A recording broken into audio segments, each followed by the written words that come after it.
تمسك بحبل الله واتبع الهدى ولا تك بدعيا لعلك تفلح ورن بكتاب الله والسنن التي أتت عن رسول الله تنجو وتربح.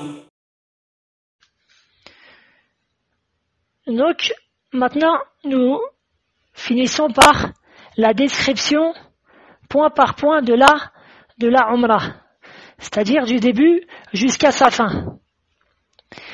Et donc, la preuve de ce que je vais donner, c'est le hadith, le principal preuve, c'est le hadith de Jabir ibn Abdillah, radiyallahu anhu, qui est dans Sahih Muslim et qui est très long, où il décrit le hajj du prophète sallallahu alayhi wa sallam. Et d'autres hadiths aussi,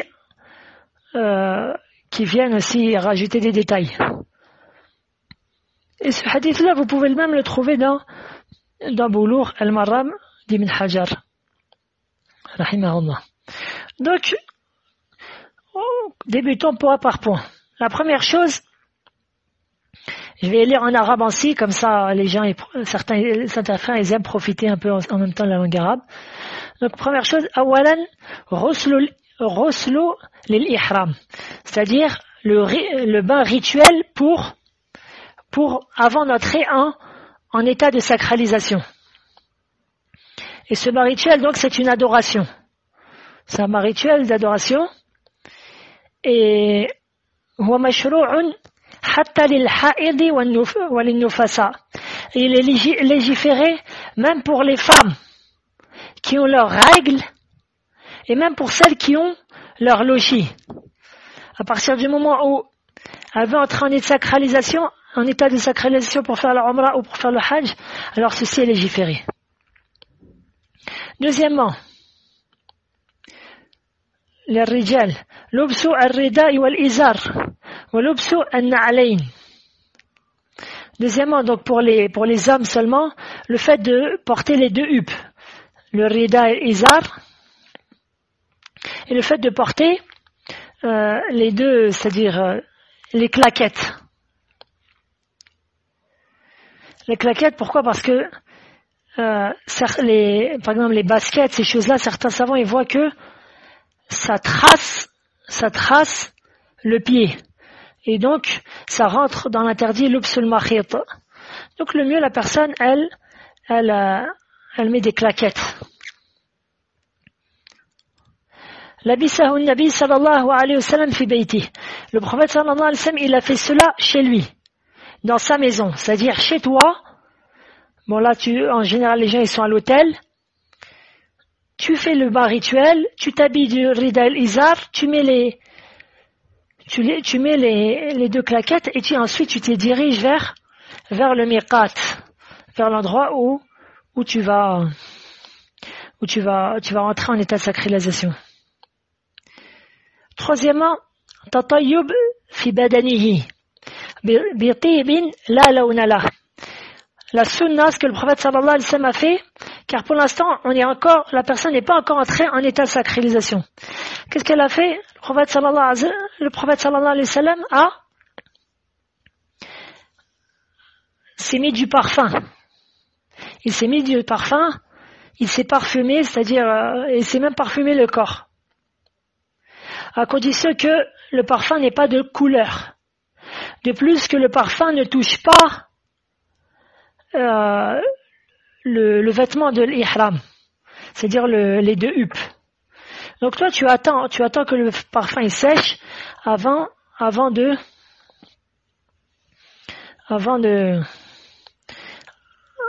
t'habiller du rida, de la huppe. Quatrièmement, ta'til miqat. Donc tu te rends au miqat. Celui des gens de Médine, c'est Dhul Hulayfa. Wa taqul labbayk Allahumma umrah. Quand tu arrives au miqat, tu dis labbayk Allahumma umrah. Je te réponds ton appel au Allah et j'entre dans les rites de la umrah.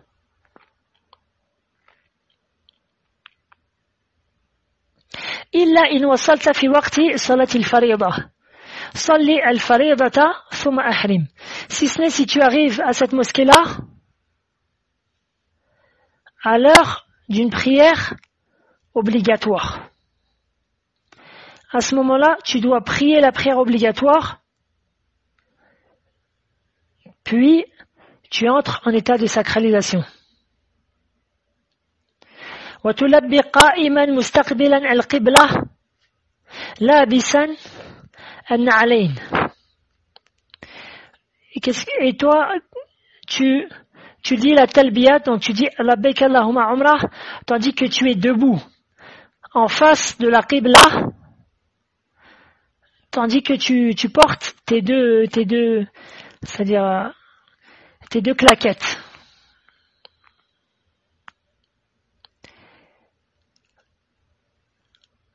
وتقول بعد التلبية اللهم هذه عمرة لا رياء فيها ولا سمعة.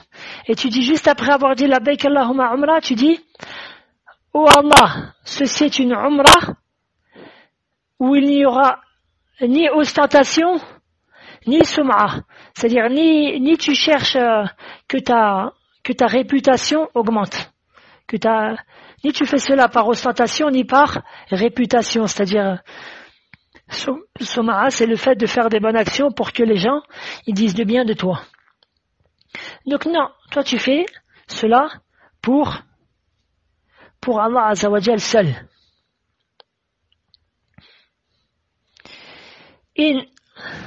الذي يخاف ألا يكمل نسكه يشترط فيقول اللهم محلي حيث حبستني.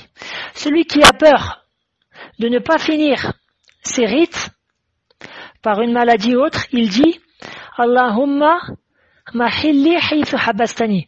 Oh Allah, je deviendrai halal à l'endroit où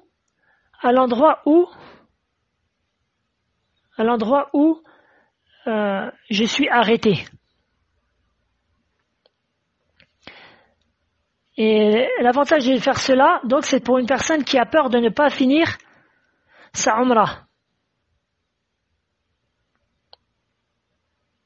Et celui qui a conditionné cette condition, mais n'a pas terminé sa umrah, car une chose l'a stoppé, que ce soit la maladie ou autre, alors il ne doit pas faire d'offrande. C'est-à-dire il n'aura pas de dème, d'offrande à faire, c'est-à-dire égorger un mouton pour les pauvres. Non, il n'aura pas cela. Et il ne devra pas faire une umrah en compensation. Il remet ses vêtements et c'est terminé au moment où il est arrêté. Si c'était la première umrah de sa vie, alors il doit la compenser car la umrah, comme j'ai dit, elle est obligatoire une fois dans la vie de la personne.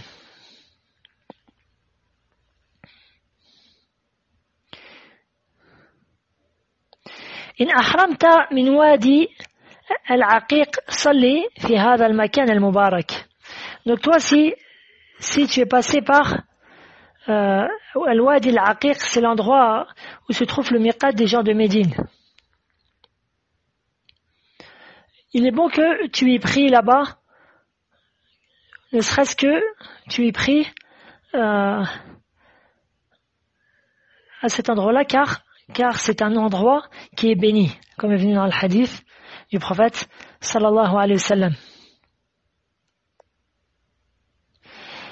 Une fois que إذا ركبت للذهاب تلبي لبيك اللهم لبيك لبيك لا شريك لك لبيك إن الحمد والنعمة لك والملك لا شريك لك. Donc une fois que tu es arrivé, donc tu as fini cela, tu rentres sur ta monture, que ce soit dans une voiture, dans un car ou autre, et à ce moment-là tu dis ce que je viens de dire. La dua labbaik Allahumma labbaik labbaik la sharika lak labbaik innal hamda wan ni'mata lak wal mulk la sharika lak. Et il est légiféré de la dire à haute voix. Et lorsqu'il y a une montée ou une descente, alors tu hausses encore plus la voix. Et chacun le dit selon sa capacité et sa voix et son rythme. Tandis que le dire, comme certains y font, certains car ils le font tous en même temps, d'une seule voix, non, ceci est une innovation. C'est une bid'a qu'Allah nous en préserve. Et il y a une autre talbiya du prophète sallallahu alayhi wa sallam que tu dis de temps en temps, labbayka ilaha al-haqq. Après, certains compagnons ont dit certaines talbiyas que le prophète sallallahu alayhi wa sallam n'a pas dit, mais qu'il a approuvé. C'est-à-dire, il ne leur a pas interdit, donc si tu veux les dire, il n'y a pas de mal. Comme, par exemple, labbayka dhal ma'arij, labbayka dhal fawadil, ou encore, labbayka wa sa'dayk, wal khayru biyadayk, wal raghba'u ilayka wal amal.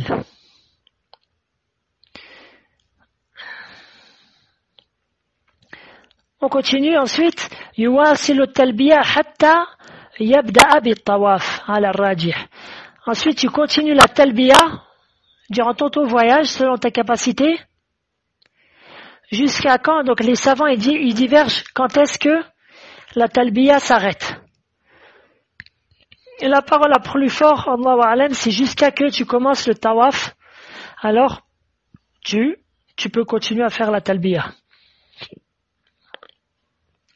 Dixièmement, من السنة أن تغتسل قبل دخول مكة وليدخل نهارا. Parmi les sunnahs est le fait que tu fasses le ghusl, c'est-à-dire tu fasses un nouveau bain rituel juste avant de rentrer à Mecca et que tu y rentres en journée. ثم أدخل من أقرب المكان من حجر الأسود. Tu essayes de rentrer dans la mosquée sacrée par l'endroit le plus proche de la pierre noire. تدخل المسجد برجلك اليمنى وتقول الدعاء. Donc tu rentres dans la mosquée par ton pied droit, tout comme toutes les mosquées du monde, et tu dis la dua qui est légiférée pour entrer dans la mosquée. Bismillah wa salatu wa salamu ala rasulillah.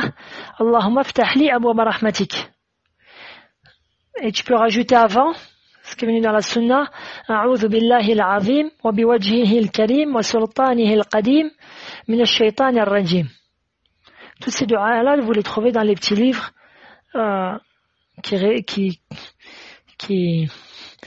qui ont regroupé un grand nombre de du'as à dire durant la vie du musulman, qui sont légiférés. Ensuite, إِذَا رَأَى الْكَعْبَةَ رَفَعَ يَدَيْهِ. La première fois que tu vois la Kaaba, alors tu peux lever les mains pour faire des du'as. Car Ibn Abbas a levé les mains. وَتَدْعُو بِمَا تَيَسَّرَ. Et ensuite, avec Allah, parce que c'est ce qui t'est facile.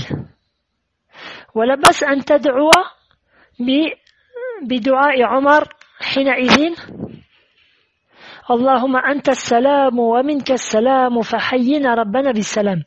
Il n'y a pas de mal que tu dises la dua que Omar radiallahu anhu avait dit à ce moment-là, à savoir Allahumma anta as-salam wa minka as-salam fahayyina rabbana bis-salam. Oh Allah, tu es la paix et de toi vient la paix, fais-nous vivre, oh Allah, en paix. Dans le sens de la traduction. À ce moment-là, donc, tu vas te diriger vers la pierre noire pour commencer le tawaf al-umrah. يبادر إلى الحجر الأسود فيستقبله استقبالا فيكبر. Donc, il se dirige vers la pierre noire, il se met bien en face d'elle, et il dit Allahu Akbar. إن أمكنه يستلمه بيده ويقبله بفمه ويضع جبهته عليه. Le mieux, s'il t'est possible, c'est le fait que tu la touches de ta main et tu l'embrasses et tu poses ton front dessus. Et tu dis Allahu Akbar. Si tu peux pas, يستلمه بيديه ثم يقبل يديه ثم يقبل يستلمه بيده ثم قبل يده. C'est-à-dire tu la touches avec ta main, puis tu embrasses ta main et tu dis Allahu Akbar. Si tu ne peux pas, أو أشار إليه بيده, de loin, tu lèves ta main droite et en te mettant en face d'elle et tu dis Allahu Akbar. D'accord? Donc maintenant, وإن استلمه بيده في أول الطواف يسمي الله. Si tu as pu la toucher avec ta main, alors tu dis Bismillah, Allahu Akbar. D'accord? Si tu n'as pas pu la toucher, tu te limites de dire Allahu Akbar. Il y a une sunna juste un petit peu avant d'arriver devant la pierre noire que je voulais dire. C'est ce qu'on appelle al-irtiba'. وهذا يستمر في 7 الأشواط. Al-irtiba', c'est le fait d'ouvrir son rida, la huppe de haut, de laisser apparaître l'épaule droite, de sorte que la huppe, tu la fais passer en dessous de ton épaule droite et tu la rejettes vers ton épaule gauche.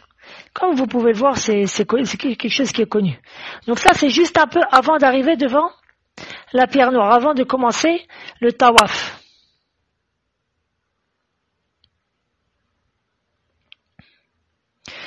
Et la sunna pour les hommes, c'est que les 3 premiers tours, tu fais وفي ثلاثة الأشواط الأولى الرمل. الرمل, qu'est-ce que c'est?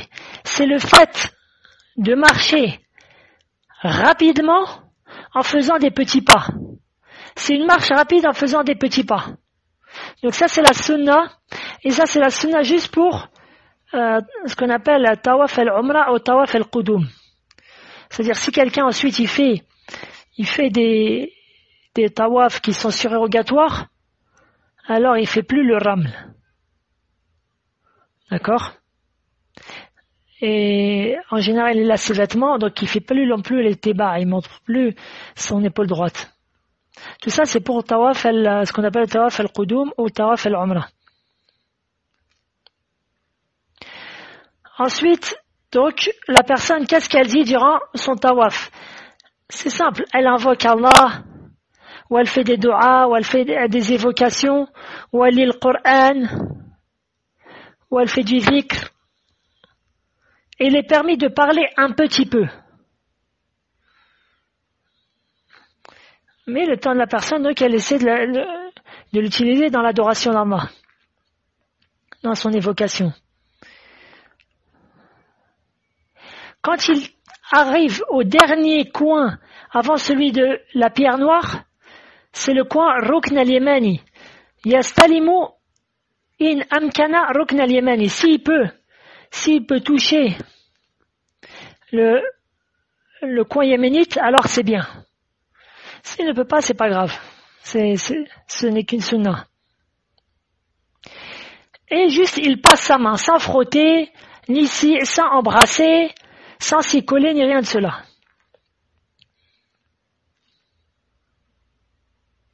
يقول بينهما ربنا آتنا في الدنيا حسنة وفي الآخرة حسنة وقنا عذاب النار.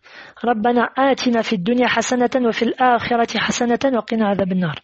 Donc lui, lorsqu'il arrive au coin yéménite, il répète l'invocation ربنا آتنا في الدنيا حسنة وفي الآخرة حسنة وقنا عذاب النار jusqu'à qu'il arrive à la pierre noire. Et ça, il le répète les 7 tours. Notre Seigneur, donne-nous une bonne part dans ce bas monde et une bonne part dans la vie dernière et préserve-nous du châtiment de l'enfer.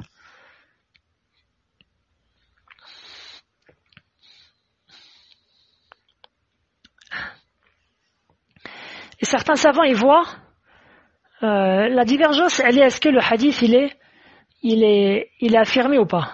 Cheikh Al-Albani et d'autres, Ibn Taymiyyah a dit que ceci est une adoration affirmée, à savoir وَلَهُ أَنْ يَلْتَزِمَ مَا بَيْنَ الرُّكْنِ وَالْبَابِ فَيَضَعُ صَدْرَهُ وَوَجْهَهُ وَذِرَاعَيْهِ وَكَفَّيْهِ وَيَدْعُو. Donc il est légiféré, pour celui qui veut, et ce n'est pas obligatoire, le fait de se mettre entre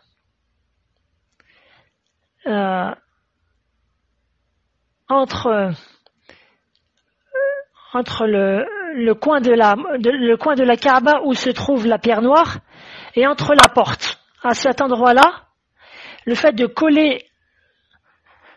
se coller dessus, c'est-à-dire coller sa poitrine, son visage, ses deux mains, c'est-à-dire ses avant-bras avec ses mains, et d'invoquer Allah Ta'ala à cet endroit-là. C'est une chose qui est légiférée. Wallahu a'lam. بعد الشوط السابع غطى كتفه الأيمن وانطلق إلى مقام إبراهيم. Donc à chaque fois que tu passes devant la pierre noire, tu lèves ta main en direction d'elle et tu dis Allahu Akbar. Allahu Akbar jusqu'à que tu aies fini 7 tours. Après avoir fini 7 tours, j'ai demandé à notre Cheikh Abdel Mohsen Abbad, il m'a dit que oui, même après cela, une fois que tu as fini le 7e tour, tu lèves ta main et tu dis Allahu Akbar. Et ainsi tu as fini le tawaf. À ce moment-là, tu te diriges vers Maqam Ibrahim. Maqam Ibrahim, c'est le petit édifice que vous voyez, et qui est connu, qui est juste après la pierre noire, dans l'endroit où on fait le tawaf, à droite de la Kaaba. Et tu dis le verset وَاتَّخِذُوا مِن مَّقَامِ إِبْرَاهِيمَ مُصَلًّى. Et prenez le Maqam Ibrahim pour lieu de prière. Donc, à ce moment-là, tu remets ton vêtement, c'est-à-dire une fois que tu as fini le 7e tour, tu remets ton vêtement comme il était, c'est-à-dire tu recouvres ton épaule droite.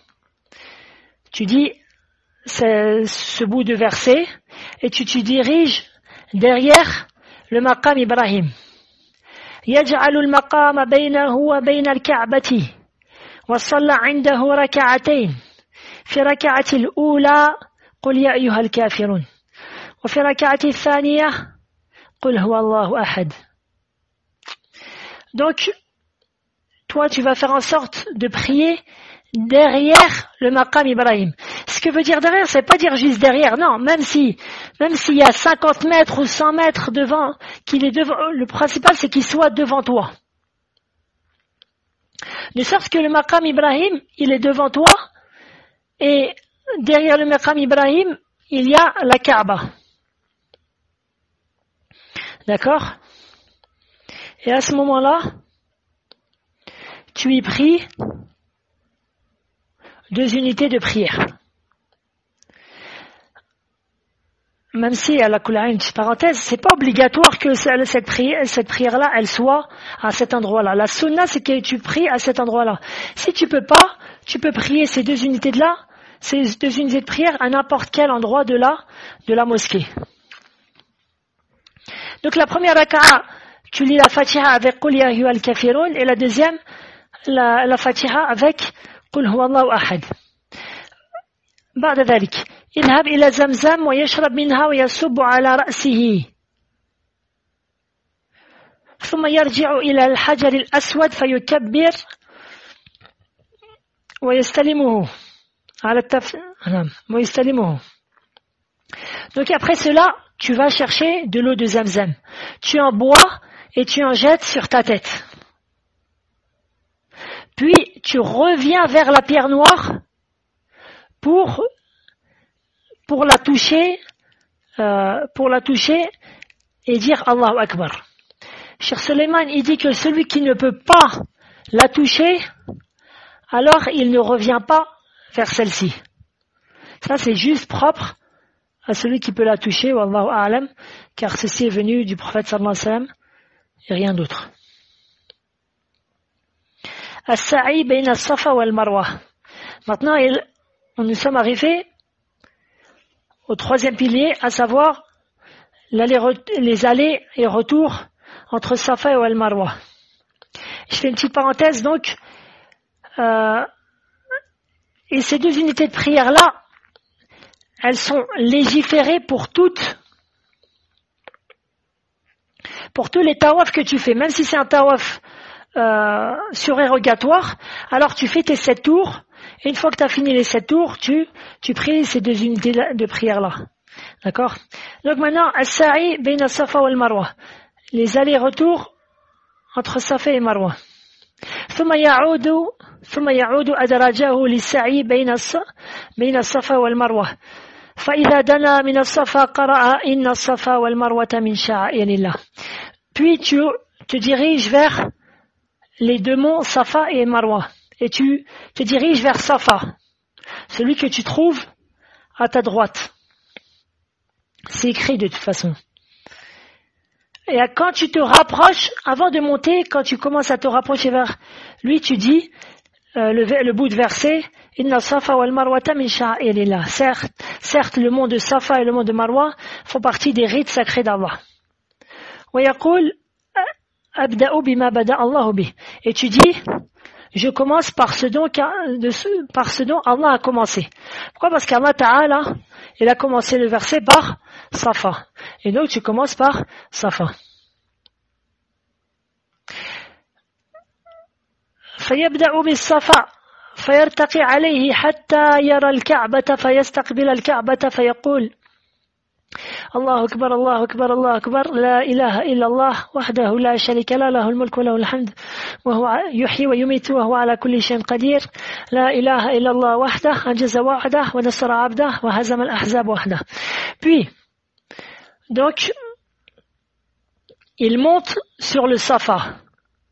Une fois qu'il a monté, il se dirige vers la Kaaba. Et au jour d'aujourd'hui, tu peux la voir par la grâce d'Allah. D'accord? Tu te diriges vers la Kaaba et tu dis le long dhikr que je viens de dire. Allahu Akbar, Allahu Akbar, Allahu Akbar, la ilaha illallah, wahdahu la sharika lah, lahul mulk wa lahul hamd, yuhyi wa yumitu wa huwa ala kulli shay'in qadir, la ilaha illallah wahdah, anjaza wa'dah, wa nasara abdah, hazama al-ahzab wahdah. Donc toi tu dis ça, et une fois que tu as dit ça, tu lèves tes mains et tu invoques Allah tabarak wa ta'ala de ce que tu veux. Ensuite, tu redis ce dhikr-là, donc ensuite tu relèves les mains et tu invoques Allah tabarak wa ta'ala de ce que tu veux. Ensuite tu baisses les mains, tu redis ce dhikr-là et tu pars. Et tu pars. C'est-à-dire que tu invoques 2 fois entre les évocations. Tu dis le dhikr, tu fais dua. Tu dis le dhikr, tu fais dua. Tu dis le dhikr, tu pars. Wallahu a'lam. Bada as-sa'i ila Marwa. Donc à ce moment-là, tu te diriges vers Al-Marwa. D'accord? يسعى سعيا شديدا بين العلمين الأخضرين. Lorsque tu arrives entre l'endroit où il y a deux lampes vertes, à ce moment-là, tu accélères le pas. C'est comme si tu trottinais. تسعى سعيا شديدا. Et tu les verras, c'est